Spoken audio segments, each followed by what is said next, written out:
स्वागत है आपका बी न्यूज नेशन में। मैं हूं शकील बागमारे। कांग्रेस जेडीएस की 100 दिन की सरकार, वैसे 100 दिन की मोहलत कोई खास नहीं होती, फिर भी हम जायजा लेंगे इन 100 दिनों में कांग्रेस जेडीएस सरकार ने कौन सा तीर मारा है।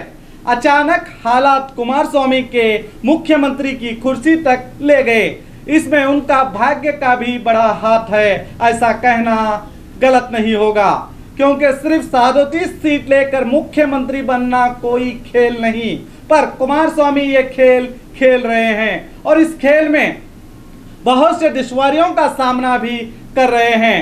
कभी गुस्से में तिल मिलाते हैं तो कभी दुख से आंखें भी नम हुई। 78 सीटों वाली कांग्रेस के हाथ में इनकी लगाम है। अब देखते हैं ये घोड़ा गाड़ी की रेस कहां तक चलती है। गुरुवार 30 अगस्त को कांग्रेस जेडीएस की साझा सरकार ने 100 दिन पूरे किए।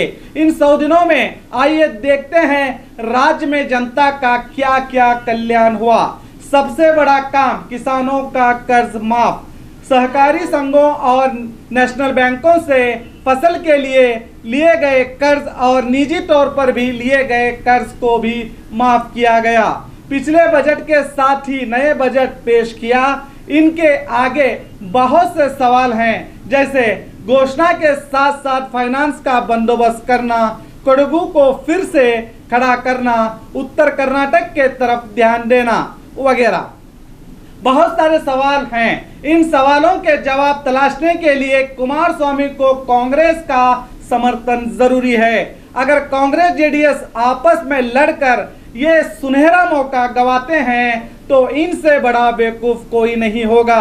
अब देखना यह है कि इन दोनों की कमजोरी को लेकर बीजेपी कहां तक अपनी रोटियां सेकती हैं, ये तो वक्त ही बताएगा।